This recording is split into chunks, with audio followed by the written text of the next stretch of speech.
sepse mendonim që nuk do ngriheshin, po ja ku ngritën. Kështu që nuk përjashtohet. Po paralelojnë edhe disa protesta pak më të ashpra me datën 2 korrekt. Fakt çfarë do të duhet? Unë ashtu siç e dëgjuat edhe juve, grupi koordinatues i protestës kërkon që protestat jenë paqësore, sepse paqja në mënyrë paqësore është ajo çfarë neve kërkojmë vim. Ne nuk do të marrim pushtet me dhunë siç e kanë marrë partitë aktuale.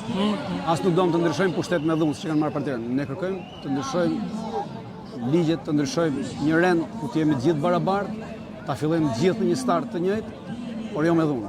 A mendoni që do ta merr kryeministri Edi Rama model kryeministrin britanik që sot dha dorëheqje? Do të uroja. Cili kishte më qenë mesazhi drejtuar gjithë shqiptarëve, veçanërisht Kosovës, nga ti? Që të vinë protestë sa më shumë? Shqiptarët e Kosovës nuk do të dëshirojnë që të vinin protestë, mund ta mbështesin në rrjetet sociale, por jo në protestë, për arsye sepse kjo është një protestë për ndryshime politike në rrugën e Shqipërisë. Dhe nuk mund të vinë qytetarët e Kosovës të përkrajnë një protestë për ndryshime politike në Shqipëri, sepse atëherë edhe neve do na lindë drejta të vinim dhe të përkrajnim protestat tuaja për ndryshime politike në Kosovë. Dhe kjo do të na fusë në një vllahvrasje. Ne nuk kemi nevojë për një vllahvrasje. Ne kemi nevojë të mbarvojmë dy shtetet tona, t'i fusim në një ulluk, t'i fusim në një rrugë të drejtë dhe pastaj më pas t'i çojmë drejt bashkimit. Po fitën shumë emra që do të jenë kryeministët e qeverisë teknike. Çfarë mendoni ju? Kush është më i mirë? Unë nuk e kam idenë dhe nuk e hyj çështjeve të emrave.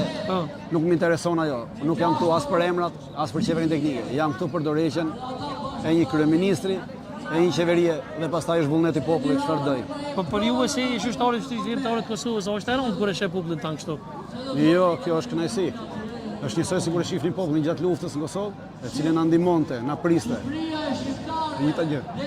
E kam fjalën në aspektin politik se nuk është era e poshtë që kështu një popull ngrihet edhe. Kjo s'është e rëndë, kjo është gjë e madhe. Para 35 viteve është ngritur populli kështu. Ka një protestë të tillë popullore. Protestë tjetër nuk kemi pasur. Gjitha kanë qenë partijake. Faleminderit shumë drejtar. Shumë respekt. Faleminderit shumë. Faleminderit. Shikues të nderuar, ja ku jemi edhe me një protestues tjetër, Aurel Kujtimi apo? Shumë faleminderit. Faleminderit shumë që pranove intervistën. Nëse s'gaboj, je aktivist nga studentët, a? Që në 2018 jam angazhu vetëm me kauzat e studentëve. Kërkoj ndjes pak po këtan himni, do të durë të zamër. Nuk të gohet, por të sinja dhe shmoj.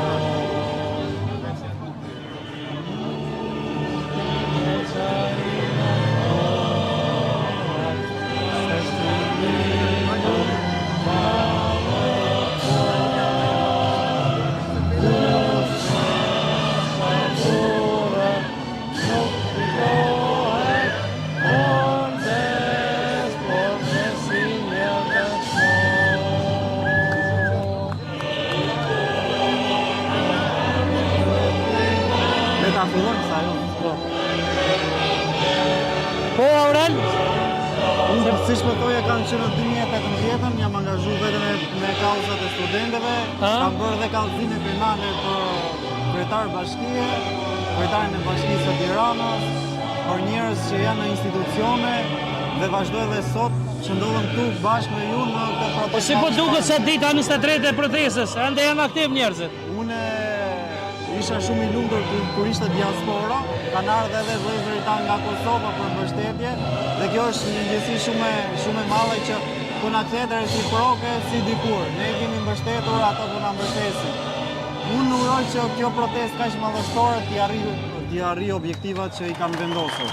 Sepse prandaj kemi dalur në shesh, nuk kemi dalë vetëm për të marshuar apo. A mendoni që kjo protestë ka qëllimin, do të arrijë qëllimin e saj në fakt? Nëse janë të guximshëm dhe nuk përçan dhe janë të vendosur për X objektiv që kanë vendosur kësaj proteste mallore sigurisht.